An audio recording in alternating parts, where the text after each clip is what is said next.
Our hearts beat to the city streets. We began. Good morning friends, কেমন আছো তোমরা সবাই? নিশ্চয়ই খুব ভালো, আর আমরাও সবাই বেশ ভালো আছি। তো বেড়াতে যাওয়ার ভিডিওগুলো তো তোমাদের সঙ্গে শেয়ার করলামই। তোমরা অনেক সাপোর্ট করেছো, ভিউজ ভালো হয়েছে, তো ভালোই লাগলো। এবার যেটা মেন কাজ, বেরিয়ে এসে এই যে দেখছো স্তূপ করে রাখা জামা কাপড়, এগুলো অবশ্য কাঁচা হয়ে গেছে সব, এগুলোকে এখন সব ভাঁজ দিয়ে আলমারিতে প্রপার জায়গায়, প্রত্যেকটা জায়গার জিনিস জায়গায় গোছানো। সিরিয়াসলি এটা একটা মারাত্মক কাজ। মানে আমরা বেরিয়ে এসেছি, বেড়াতে গেছিলাম 4, 5, 6, 7 এরকম মার্চের, আর আজ এই যে ভিডিওটা তোমরা দেখছো এটা মার্চের প্রায় লাস্টের দিকে। এই কদিন ধরে গেল জামা কাপড় কেচে পরিষ্কার করে সেগুলোকে এক জায়গায় রাখা হলো। এখন মোটামুটি কমপ্লিট বেড়াতে যাওয়ার সমস্ত জামা কাপড়। এখন এগুলোকে তো আজকের ভাবলাম আর না রাখলেই নয়, আজকের এগুলো আমি এখন আলমারিতে রাখবো। মানে রোজই ভাবছি রাখবো, কিন্তু রাখা আর হচ্ছে না। ওই একটা অলসতা, এই জামা কাপড় ভাঁজ দেওয়া আর সেগুলোকে প্রপার গুছিয়ে রাখা। তো যাক, আজকের আর সেটা করবো না, আজকে রাখবোই। তো এতগুলো জামা কাপড় যখন রাখবোই আলমারিতে গুছিয়ে, একা একা কি ভালো লাগে, তাই তোমাদের সঙ্গে একটু গল্প করতে করতেই করি। তো দেখো পরপর এখন সবগুলো ভাঁজ দেবো 3টে আলমারির মধ্যে, মানে 2 ছেলের আলমারি, আমার আলমারি, আমার বরের আলমারি, সবার আলমারির মধ্যে সবারটা গুছিয়ে রাখবো, রাখলে শান্তি। তো চলো ঝটপট কাজগুলো করে নিই।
ভিডিওটা তোমাদের সঙ্গে একটু ফাস্ট করেই শেয়ার করছি।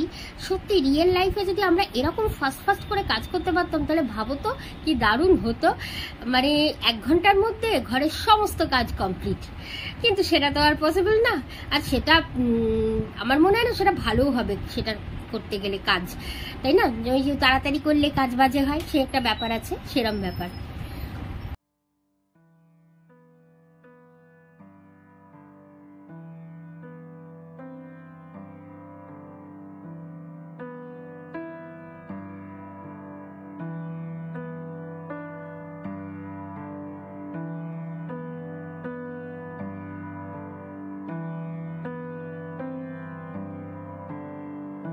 জামা কাপড় ভাঁজ দেওয়া কমপ্লিট করলাম। এই যে এইখানে আছে শুধু আমার জামা কাপড়, হ্যাঁ 2-1টা আছে বড় ছিল যেগুলো আমার আলমারিতে যাবে। আর এই টাওয়েলটা, এটাও আমাদের বেড়াতে যাওয়ার টাওয়েল, এটাও আমার আলমারিতে যাবে। সোয়েটার, এটা সেই শীতকালে নামানো হয়েছিল, তারপর কাঁচা ঢোকানো হয়নি সেইটা, এটাও আমার আলমারিতে যাবে, নিচের থাকে। আর এই সাইডে হচ্ছে তোমাদের দাদার আলমারি, এটা ওতে যাবে, পুরো তোমাদের দাদারই আছে এই কটা। আর এদিকে দেখো ছোট ছেলের আছে, এগুলো হচ্ছে ওর আলমারিতে যাবে, মানে ওর আর বড় ছেলের যে আলমারি সেটাই যাবে। আর এটা ওর বেড়াতে যাবে, মানে বাইরের জামা কাপড়গুলো আছে এখানে, না সরি এটা না, এটা হচ্ছে ছোট ছেলের মানে ওর বাইরে পরার জামা কাপড়। আর এখানে হচ্ছে ওর আর বড়টার ঘরে পরার জামা কাপড় আছে। তো এগুলো সব ওই ঘরে পরার জামা কাপড় যেখানে থাকে সেখানে থাকবে। তো এই কমপ্লিট করলাম। জামা কাপড় গুছাতে আমার প্রায় লেগে গেল, তোমাদের যদিও ফার্স্ট করে দেখিয়েছি কিন্তু আমার টাইম লেগে গেছে প্রায় 45 মিনিটের মতো, শুধু ভাঁজ দিতে এতগুলো, মানে হাঁপিয়ে গেছি। এরপর তো আবার রান্না শেয়ার করবো তোমাদের সঙ্গে। তো এই এখন চলো আলমারিতে ঝটপট ঢুকিয়ে নিই। এই যে আমার আলমারি, তোমাদের দাদা ভাইয়ের আলমারি, টাটা। আর এই হচ্ছে 2 ছেলের আলমারি। তো চলো ঝটপট এই কাজটা করে নিলে একটা বড় কাজ আমার কমপ্লিট হবে। তারপর যাব রান্নায়। দুটো ট্রলির উপর পুরো ফাঁকা হয়ে গেছে। এটা শুধু আমার সেই মেকআপ কিটটা যেটা বার্থডে গিফটে পেয়েছি, তোমরা দেখেইছো, মা দিয়েছিল এটা। এর মধ্যে সব মেকআপ কিটই আছে সঙ্গে, যে ছোট ছেলের দেওয়া হার্বাল লিপস্টিক গুলো। এটা হচ্ছে টয়লেটারি কিট, মানে আমাদের বেড়াতে যাওয়ার। আর এইটা সেই গিফট বক্স ছিল, সেই গিফট বক্সটা। এর মধ্যে টুকটাক এই যে আমার এই একটাই আছে ফেসিয়াল কিট রাখা। আর এই তো ব্যাস, কয়েকটা পেপার রাখা, পেপারগুলো জায়গা মতো রেখে দেবো। তো এই ঘরের এখন একটু গুছানো হলো জায়গাটা। ওহো, এটা এখানে পড়ে গেছে। এটার মধ্যে আমার মেকআপ কিট, এটা তো আমার বড় ছেলে দিয়েছে জানোই, এটা আর এই যে ঘড়িটা। তো এই যে এর মধ্যে আমার মেকআপ কিট ভরে আমি একটা প্যাকেট মানে পুরো রেডি করে রাখি সব অলওয়েজ এটা। তো এই চলো ঝটপট এবার এই জামা কাপড়গুলো গুছিয়ে আলমারিতে রেখে নিয়ে তারপর আবার রান্না শেয়ার করবো তোমাদের সঙ্গে। তো সঙ্গে থাকো, দেখতে থাকো ব্লগ।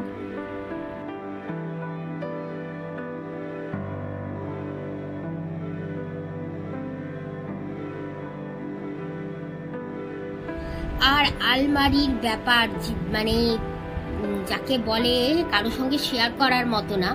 এটা হচ্ছে আমার আলমারি, দেখতেই পাচ্ছ কি সাংঘাতিক অবস্থা। মানে এরপর এই যে জামা কাপড়গুলো ঢোকালাম, এরপর মনে হচ্ছে একটা ছোট্ট সামান্য পাতলা রুমাল ঢোকানোরও জায়গা নেই। আমি একবার ব্যাক ক্যামেরা তোমাদের দেখাবো, দেখবে কি অবস্থা।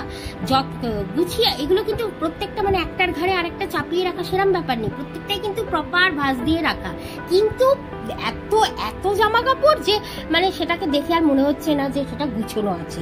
তো যাই হোক, কিছু করার নেই। নেক্সট আরেকটা আলমারি যতদিন না কিনছি ততদিন পর্যন্ত এইভাবেই করতে হবে, চালাতে হবে। তবে আমার মাথায় অন্য একটা প্ল্যান আছে, সেটা করলে পরে যদি করি সেই জিনিসটা সেইভাবে গুছানো নিতে, তাহলে সেটা অবশ্যই তোমাদের সঙ্গে শেয়ার করব।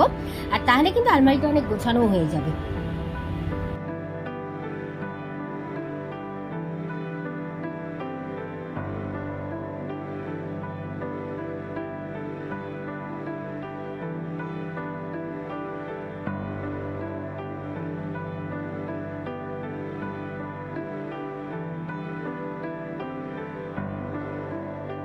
প্রত্যেকবারই ভাবি যে আর জামা কাপড় কিনবো না, অনেক হয়েছে, আর কিনবো না। কিন্তু যখনই অনলাইন শপিং খুলে বসি, ব্যাস একটা দুটো করে দেখতে দেখতে অর্ডার দিয়ে দিই আর শপিং হয়ে যায়। এবার আর কোথাও বেড়াতে যাওয়ার আগে তো কথাই নেই, ফটাফট 2-3টে জামা কিনে ফেলি। তো এই করে করেই এখন দেখো আলমারির এই অবস্থা। একবার ব্যাক ক্যামেরা তোমাদের দেখাচ্ছি, দেখো কি সাংঘাতিক অবস্থা হয়ে আছে।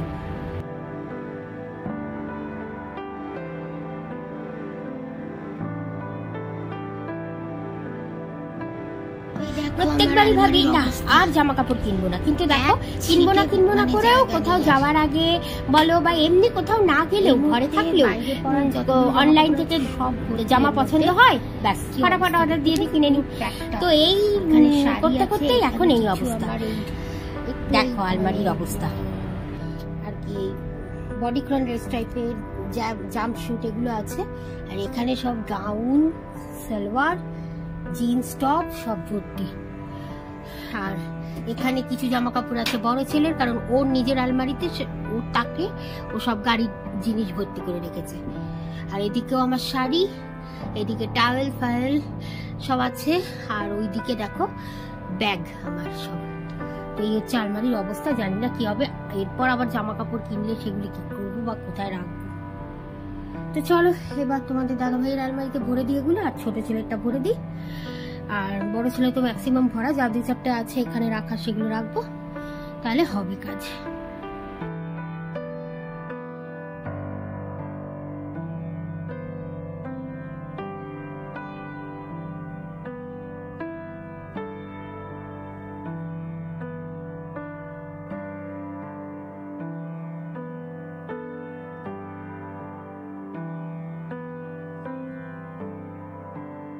আর শুধু আমার আলমারির অবস্থা না, তোমাদের দাদা ভাইয়ের আলমারির অবস্থাও সেম। এখানে দেখো একটা সাইড দিয়ে অবশ্য আমারই টুপি টুপি সব রাখা, বেড়াতে যাওয়ার টুপি আছে, এদিকে কোট ঝোলানো আছে। কোট অবশ্য আমাদের সবারই 3-4 জনের কোটই এখানে ঝোলানো আছে শীতের।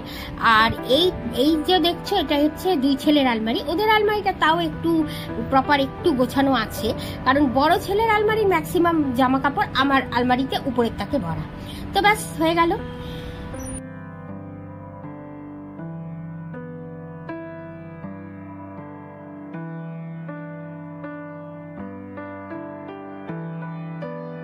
তো জামা কাপড় গুছিয়ে টুছিয়ে চলে এসেছি এবার রান্নাঘরে।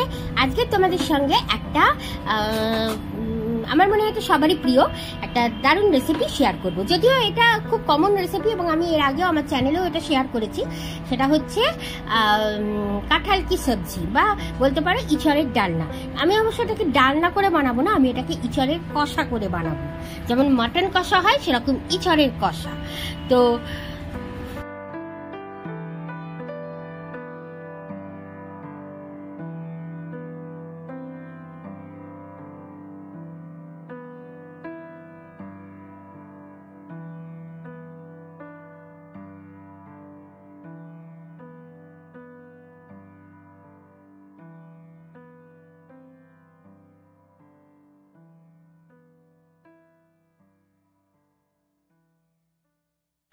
তো দেখো এটা বানানোর জন্য প্রথমেই টমেটো, পেঁয়াজ, আদা, রসুন সমস্ত কিছু একসঙ্গে ভালো করে পেস্ট করে নিয়ে সেটাকে কড়াই মানে এই প্যানের মধ্যে ঢেলে দিয়েছি। তেল অলরেডি গরম হয়ে গেছে, তো প্যানে ঢেলে দিয়েছি। এবার সেটাকে একটুখানি নাড়াচাড়া করে তার মধ্যে রুটিন মশলা যা যা থাকে, যেমন হলুদ গুঁড়ো, কাশ্মীরি মির্চি পাউডার, ধনে গুঁড়ো, জিরে গুঁড়ো সমস্ত কিছু দিয়ে পরপর ভালো করে এবার এটাকে কষাতে মানে নাড়তে থাকবো, মশলাটাকে আর কি কষাতে থাকবো।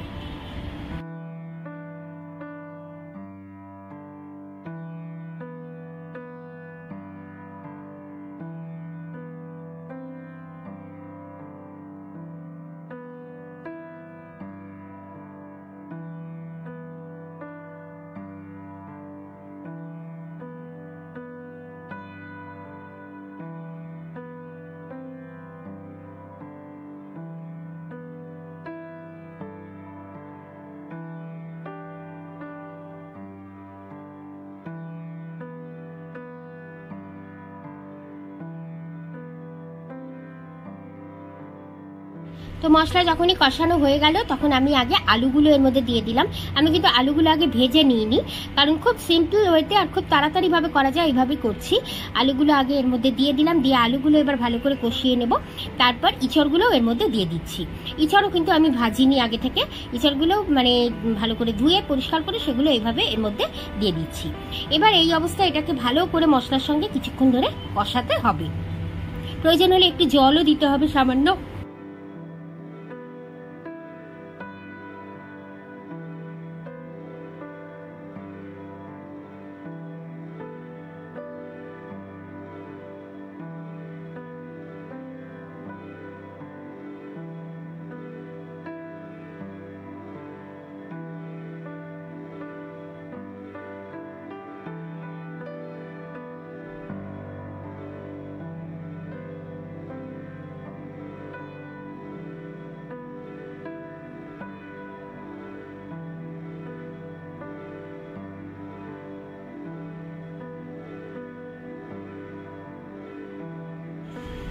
এবার যেটা আমি করলাম সেটা হচ্ছে জিনিসটা, এই আলু আর ইঁচড় দুটোর কোনোটাই কিন্তু আমার আগে থেকে সিদ্ধ করা ছিল না। তো মাংসের মতো করে আগে এগুলো ভালো করে আমি কষিয়ে নিয়ে তারপর প্রেশার কুকারের মধ্যে আমি এই কষানো আলু ইঁচড়টা একসঙ্গে দিয়ে দিলাম। এবার জাস্ট 1 থেকে 2টো সিটি বা বড় যে 3টে সিটি পড়বে, ব্যাস আমার ইঁচড় আলু কষা তৈরি।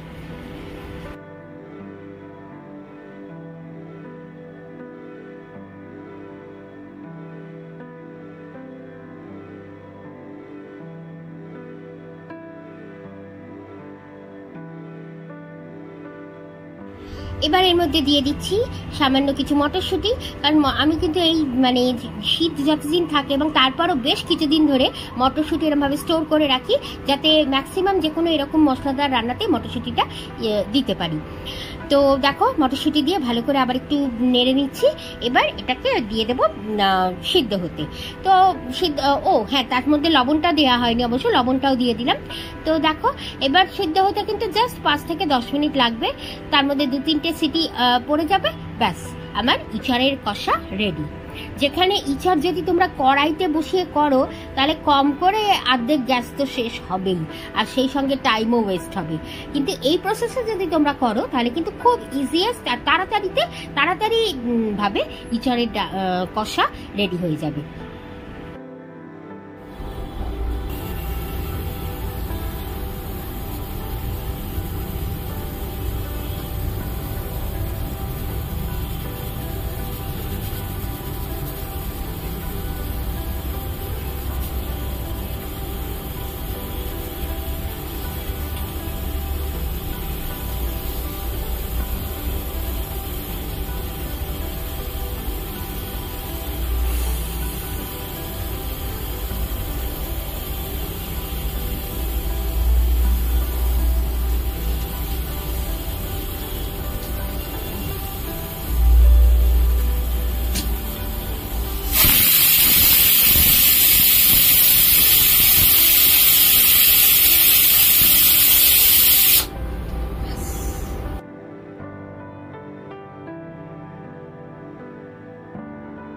তো দেখো আমার গরম গরম ইঁচড় কষা রেডি। এখন একটুখানি দিয়ে দেবো গরম মশলা। আমি একবার দেখাচ্ছি তোমাদের, দেখো কি সুন্দর সিদ্ধ হয়ে গেছে। তো গরম অবস্থায় ধরেছিলাম তো সেই জন্য ধরতে পারছি না, তো এই জন্য ছুরি দিয়ে আবার টিপে দেখালাম। তো দেখো খুব সুন্দর কিন্তু এটা সিদ্ধ হয়ে গেছে, মানে এমনই সিদ্ধ হয়েছে যে প্রপার সিদ্ধও হয়েছে, আবার শক্ত আর কি, জিনিসটা গলেও যায়নি। তো এই ওয়েতে অবশ্যই তোমরা একবার করো। তোমরা যারা ইঁচড় মানে গ্যাস বাঁচাতে চাও বা টাইম বাঁচাতে চাও, তারা কিন্তু এই পদ্ধতিতে একবার অবশ্যই ইঁচড়টা করো। আর এতে কিন্তু খেতে জাস্ট ফাটাফাটি হয়, দুর্দান্ত হয়। আর দেখো লাস্টে একটু গরম মশলার গুঁড়ো দিয়ে দিলাম, ব্যাস কমপ্লিট রেডি আমার রান্না। তো বন্ধুরা চলো আজকের ব্লগটা তাহলে এখানেই শেষ করছি। অনেকটা বড় হয়ে গেল, সকাল থেকে একটা ব্যস্ত দিনের মানে দিন তোমাদের সঙ্গে শেয়ার করলাম। তো ভালো থেকো সবাই, দেখা হচ্ছে তোমাদের সঙ্গে আবার নতুন একটা ব্লগ নিয়ে। আর দেখো একটুখানি ঝোল টেস্ট করে দেখছি নুন টুন সব ঠিক হয়েছে নাকি। হ্যাঁ একদম পারফেক্ট হয়েছে। আগে কিন্তু আমার না এই জিনিসটা ঠিকঠাক হতো না, মানে হয়তো একটু লবণ পরে আবার লাগতো, কিন্তু এখন দেখি একবারে যে লবণটা দিই সেটাই একবারে পারফেক্ট হয়ে যায়। তাও একটুখানি কিরম মনের মধ্যেই থাকে, দেখে একটু মানে চেক করে নিই। তো কিন্তু সে চেক না করলেও দেখি ঠিকঠাকই থাকে। তো দেখো কি সুন্দর দেখতে হয়েছে না বলো, খেতেও কিন্তু দুর্ধর্ষ হয়েছিল। তাহলে চলো আজকের মতো টাটা, বাই বাই।